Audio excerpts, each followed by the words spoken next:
Border Gavaskar ಟ್ರೋಫಿಗೆ ಇನ್ನೇನು count down ಶುರು ಆಗಿದೆ ಮಗ. ಇಂಡಿಯಾ ಹಾಗೂ ಆಸ್ಟ್ರೇಲಿಯಾ ಸಖತ್ ಭರ್ಜರಿ ಪ್ರಿಪರೇಷನ್ ಮಾಡ್ತಾ ಇದಾರೆ. ಈ ಸಲ ಯಾರು ವಿನ್ ಆಗ್ಬಹುದು ಅಂತಾನೆ ಹೇಳಕ್ ಆಗಲ್ಲ. ಸೊ ಬನ್ನಿ ಹಾಗಾದ್ರೆ ಈ BGT ನ ಅನಾಲಿಸಿಸ್ ಮಾಡ್ತಾ ಹೋಗುವ. ನೀವಿನ್ನು ನಮ್ಮ ಚಾನಲ್ ಗೆ ಹೊಸಬರಾಗಿದ್ರೆ ಸಬ್ಸ್ಕ್ರೈಬ್ ಆಗಿ. 1996ರಿಂದ ಇತಿಹಾಸ ಇರುವ ನಮ್ಮ BGT ಟ್ರೋಫಿ ಇಂಡಿಯಾ ಹಾಗೂ ಆಸ್ಟ್ರೇಲಿಯಾ ಪಾಲಿಗೆ ಇಂಪಾರ್ಟೆಂಟ್ ಟ್ರೋಫಿ ಆಗಿರುತ್ತೆ. ನಮ್ಮ ಇಂಡಿಯಾ ಖುಷಿ ಏನಪ್ಪಾ ಅಂದ್ರೆ 2016 ಇಂದ 2022 ತನಕ ಸ್ಟ್ರೀಕ್ ಅಲ್ಲಿ ಮೇಂಟೈನ್ ಮಾಡ್ಕೊಂಡ್ ಬಂದಿದೀವಿ. ನಮ್ದೇ BGT ಆಗಿರೋದು. ಅದೇ ಸ್ಟ್ರೀಕ್ ನ ಮೇಂಟೈನ್ ಮಾಡಕ್ ಆಗುತ್ತಾ ಇಲ್ವಾ ಅಂತ ನಾವಿನ್ನು ಕಾದ್ ನೋಡ್ಬೇಕು. ನಮ್ಗೆಲ್ಲ ಗೊತ್ತಿದೆ ಮಗ, ಆಸ್ಟ್ರೇಲಿಯಾ ಅವರನ್ನ ಸೋಲ್ಸೋದು ಸಿಕ್ಕಾಪಟ್ಟೆ ಕಷ್ಟ. ಅದೇನ್ ಸುಮ್ನೆ ಮಾತೇನಲ್ಲ. ಆಸ್ಟ್ರೇಲಿಯನ್ ಪಿಚಸ್ ಅಂತೂ ಬೌನ್ಸಿ ಟ್ರ್ಯಾಕ್ ಅದು ಮುಕ್ಲಾರೆ ಕಷ್ಟ ಇದೆ ಬ್ಯಾಟ್ಸ್ಮನ್ ಗೆ. ಅಲ್ಲಿ ನಿಂತ ಆಡ್ಬೇಕಂದ್ರೆ ಟೆಂಪರ್ಮೆಂಟ್ ಬೇಕು, ಪೇಷನ್ಸ್ ಬೇಕು. ಮೇನ್ ಆಗಿ ಫಿಸಿಕಲ್ ಇನ್ನು ಸ್ಟ್ರಾಂಗ್ ಆಗೋದ್ ಅಲ್ದಲೆ ಮೆಂಟಲ್ ಇನ್ನು ಸಖತ್ ಸ್ಟ್ರಾಂಗ್ ಆಗಿರ್ಬೇಕು. ನಮ್ಮ ಸ್ಕ್ವಾಡ್ ಬಗ್ಗೆ ನೋಡಂಗಿದ್ರೆ ತುಂಬಾ ಹೊಸ ಮುಖಗಳು ಸಿಗ್ತಾರೆ. ಆಸ್ಟ್ರೇಲಿಯಾಗೆ ಫಸ್ಟ್ ಟೈಮ್ ಹೋದವರು ತುಂಬಾ ಜನ ಇದ್ದಾರೆ. ರೋಹಿತ್ ಶರ್ಮಾ ಕ್ಯಾಪ್ಟನ್ ಆಗಿರ್ತಾರೆ, ಬಟ್ ಫಸ್ಟ್ ಟೆಸ್ಟ್ ಗೆ ಅವ್ರ ಅವೈಲಬಿಲಿಟಿ ಇರಲ್ಲ. ಸೊ ಫಸ್ಟ್ ಟೆಸ್ಟ್ ನ ಕ್ಯಾಪ್ಟನ್ ಜಸ್ಪ್ರೀತ್ ಬುಮ್ರಾ ಆಗಿರ್ತಾರೆ. ಶುಭ್ಮನ್ ಗಿಲ್ ಅವರು ಪ್ರೂವ್ ಮಾಡ್ಕೊಂಡವ್ರೆ ಆಸ್ಟ್ರೇಲಿಯಾದಲ್ಲಿ ನನಗೂ ಆಡಕ್ ಬರುತ್ತೆ ಅಂತ. ಅಭಿಮನ್ಯು ಈಶ್ವರನ್ ಅವರಿಗೆ ಚಾನ್ಸ್ ಸಿಕ್ಕಿದೆ ಅಂಡ್ ಒಂದು ಒಳ್ಳೆ ಅವಕಾಶ ಇದೆ ತಾವ್ ಯಾರು ಅಂತ ಪ್ರೂವ್ ಮಾಡ್ಕೊಳಕ್ಕೆ. ಯಶಸ್ವಿ ಜೈಸ್ವಾಲ್ ಇದಾರೆ. ಸೌತ್ ಆಫ್ರಿಕಾ ಟೂರ್ ಹೋದಾಗ ತುಂಬಾ ಕಲ್ತಿರ್ತಾರೆ ಅಂತ ಅನ್ಕೊಂತೀನಿ.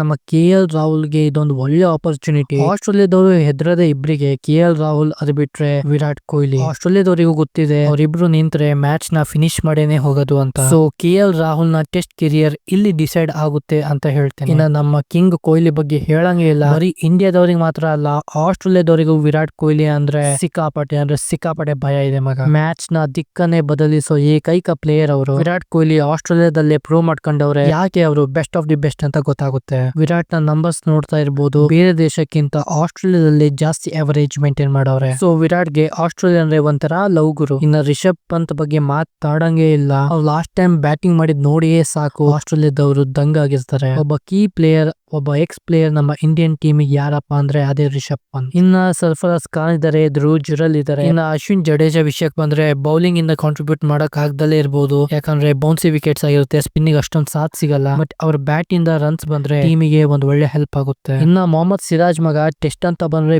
ಬೀಸ್ಟ್ ಮೋಡಿ ಕನ್ವರ್ಟ್ ಆಗ್ತಾರೆ. ಆಕಾಶ್ ದೀಪ್ ಇದಾರೆ, ಪ್ರಸಿದ್ಧ ಕೃಷ್ಣ ಇದಾರೆ, ಇಂಜುರಿಯಿಂದ ಬರ್ತಾ ಇದಾರೆ ಪ್ರಸಿದ್ಧ ಕೃಷ್ಣ. ನಿತೀಶ್ ಕುಮಾರ್ ರೆಡ್ಡಿಗೆ ಇದೊಂದು ಒಳ್ಳೆ ಆಪರ್ಚುನಿಟಿ ಅಂತೀನಿ. ಜೊತೆಗೆ ಹರ್ಷಿತ್ ರಾಣಾ ಇದಾರೆ, ವಾಷಿಂಗ್ಟನ್ ಸುಂದರ್ ಇದಾರೆ. ಸೊ ನಮ್ಮ ಇಂಡಿಯನ್ ಟೀಮ್ ಏನೋ ಸಖತ್ತಾಗಿ ಇದೆ. ಬಟ್ ನನಗೆ ಆನೆಸ್ಟ್ ಆಗಿ ಹೇಳ್ಬೇಕು ಅಂದ್ರೆ ಪುಜಾರಾ, ರಹಾನೆ, ಹನುಮ ವಿಹಾರಿ ಇವ್ರ 3 ಜನರಲ್ಲಿ ಒಬ್ರಾದ್ರು ಇರ್ಬೇಕು ಅಂತ ಅನ್ನಿಸ್ತಾ ಇದೆ ಮಗ. ಈಗ ಇರೋ ಪ್ಲೇಯರ್ಸ್ ಎಲ್ಲ ಯಾರು ಡಿಫೆನ್ಸಿವ್ ಅಪ್ರೋಚ್ ಅಲ್ಲೇ ಇಲ್ಲ. ಎಲ್ಲ ಹೊಡಿ ಬಡಿ ಅನ್ನೋ ಮೈಂಡ್ ಸೆಟ್ ಅಲ್ಲೇ ಬಂದಿರ್ತಾರೆ, ಬೇಗ ಟೆಂಪ್ಟ್ ಆಗ್ತಾರೆ. ಆದ್ರೆ ರಹಾನೆ ಅವರೆಲ್ಲ ಇದ್ರೆ ಒಂದ್ ಕಡೆ ವಿಕೆಟ್ಸ್ ಹೋಗ್ತಾ ಇದ್ರು ಸ್ಟ್ರಾಂಗ್ ಆಗಿ ಗೋಡೆ ತರ ನಿಲ್ತಾರೆ. ಬೌಲಿಂಗ್ ಕಡೆ ಬಂದ್ರೆ ಮೊಹಮ್ಮದ್ ಶಮಿ ಇಲ್ಲ, ಜೊತೆಗೆ ಉಮೇಶ್ ಯಾದವ್ ನ ಟ್ರೈ ಮಾಡಬಹುದು ಅಂತ ಅನ್ಸ್ತಾ ಇತ್ತು ನಂಗೆ. ನಾವು ಆಸ್ಟ್ರೇಲಿಯನ್ ಸ್ಕ್ವಾಡ್ ನ ಮರೆಯಂಗಿಲ್ಲ. ಆಸ್ಟ್ರೇಲಿಯನ್ ಬೌಲಿಂಗ್ ಲೈನ್ ಅಪ್ ನೋಡಿ ಮಗ ಹೆಂಗಿದೆ ಅಂತ. ಮಿಚೆಲ್ ಸ್ಟಾರ್ಕ್ ಇದಾರೆ, ಜಾಶ್ ಹೆಜಲ್ವುಡ್ ಇದಾರೆ, ಸ್ಕಾಟ್ ಬಾಲ್ಯಾಂಡ್ ಇದಾರೆ, ಪ್ಯಾಟ್ ಕಮಿನ್ಸ್ ಇದಾರೆ. ಸಖತ್ ಚಿಂದಿ ಬೌಲಿಂಗ್ ಲೈನ್ ಅಪ್ ಇದೆ ಮಗ ಆಸ್ಟ್ರೇಲಿಯಾ ಕಡೆ. ಇವ್ರನ್ನ ನಾವು ಫೇಸ್ ಮಾಡಬೇಕು ಅಂದ್ರೆ ಸಿಂಗಲ್ ಅಲ್ಲ ಡಬಲ್ ಗುಂಡ್ಗೆ ಇರಬೇಕು. ನೋಡ್ಬೇಕು ಇಂತ ಬೌಲಿಂಗ್ ಅಟ್ಯಾಕ್ ಗೆ ನಮ್ಮ ಬ್ಯಾಟ್ಸ್ಮನ್ ಹೆಂಗೆ ನಿಂತ್ಕೊಂಡು ಆಡ್ತಾರೆ ಅಂತ.